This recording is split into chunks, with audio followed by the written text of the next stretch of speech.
সকলো সাংবাদিক বন্ধুলৈ আগন্তুক শাৰদীয় দুৰ্গা পূজাৰ দ্বিতীয় শুভেচ্ছা জনাইছোঁ। আজি আমি সংবাদমেল দিয়াৰ উদ্দেশ্য হ'ল যে যোৱা 19 তাৰিখে ছিংগাপুৰত নৰ্থ ইষ্ট ফেষ্টিভেলত অংশগ্ৰহণ কৰিবলৈ গৈ অসম সন্তান যুৱ প্ৰজন্মৰ হাৰ্টথ্ৰব মহানায়ক জুবিন গাৰ্গ যি অনাকাংক্ষিত হত্যাৰ বলি হ'ল, আমি এই ক্ষেত্ৰত অসম চৰকাৰক দাবী জনাইছোঁ যে জুবিন গাৰ্গৰ ক্ষেত্ৰত হোৱা অন্যায় অবিচাৰ তথা হত্যালীলাও হ'ব পাৰে, এইটো আমি উচিত তদন্ত বিচাৰিছোঁ। জুবিন গাৰ্গৰ পৰিয়ালে যাতে ন্যায় পায়, অসমবাসীয়ে যাতে ন্যায় পায়। ইতিমধ্যে অসম চৰকাৰেও অসমৰ মুখ্যমন্ত্ৰী ডাঙৰীয়াও ঘটনাটো গুৰুত্ব সহকাৰে লৈ পেলাই CID লৈ গোচৰ হস্তান্তৰ কৰিছে, SIT গঠন কৰি দিছে। আমিও আশাবাদী যে জুবিনৰ পৰিয়াল অসমবাসীয়ে নিশ্চয় ন্যায় পাব, কাৰণ আমিও আগ্ৰহেৰে বাট চাই আছোঁ যে জুবিনৰ লগত হোৱা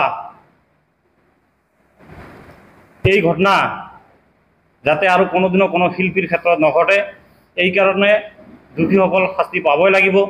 দোষীসকলৰ ওপৰত উচিত ব্যৱস্থা হ'বই লাগিব, আমি এইখিনি দাবী জনাইছোঁ। আৰু লগতে যে যোৱা 22 তাৰিখে নিৰ্বাচিত হৈ যোৱা BTC চৰকাৰখনক আমি সদুপযোগী ছাত্ৰ সন্থাৰ ফালৰ পৰা অভিনন্দন জনাইছোঁ, শুভেচ্ছা জনাইছোঁ। যিহেতু BTC চৰকাৰখন এইবাৰ BPF-এ একক সংখ্যাগৰিষ্ঠতাৰে চৰকাৰ গঠন কৰিবলৈ গৈ আছে।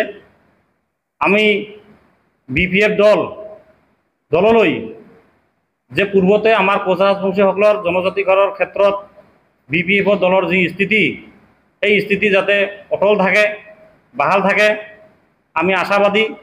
আৰু আমিও এই ক্ষেত্ৰত যদি BTC চৰকাৰে আমাৰ জনজাতিকৰণৰ ক্ষেত্ৰত যদি অসম চৰকাৰক সহায় সহযোগিতা কৰে, যেহেতু নৱেম্বৰত অসম চৰকাৰে বিধানসভাৰ এটা প্ৰস্তাৱ লৈ পেলাই প্ৰতিবেদন দিল্লীলৈ পঠাই দিব, এই ক্ষেত্ৰত আমি হাগ্ৰামা মহিলাৰী ডাঙৰীয়াকে আদি কৰি BPF-ৰ সকলো পাৰিষদলৈ এই জনজাতিকৰণৰ ক্ষেত্ৰত সহযোগিতা আগবঢ়াব বুলি আমি আশাবাদী।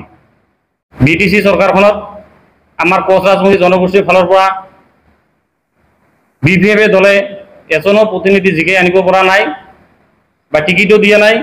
গতিকে আমি এইবাৰ BPF চৰকাৰৰ ওচৰত আবেদন কৰিছোঁ যে কোচ ৰাজবংশী জনগোষ্ঠীৰ ফালৰ পৰা এজন সুযোগ্য ব্যক্তি, যিজনে কোচ ৰাজবংশী জনগোষ্ঠীৰ পূৰ্বত সংগ্ৰামখনৰ লগত জড়িত আছিল, জাতিটোৰ লগত জড়িত আছিল, জাতিটোৰ উন্নয়নৰ কাৰণে সংগঠনত কাম কৰিছিল, সেইসকলৰ মাজৰ পৰা কোনোবা এজন ব্যক্তিক নমিনেটেড MCLA দি পেলাই EM পদলৈ যাতে বাছনি কৰে, এইখিনি আমি হাগ্ৰামা মহিলাৰী ডাঙৰীয়ালৈ আবেদন জনাইছোঁ।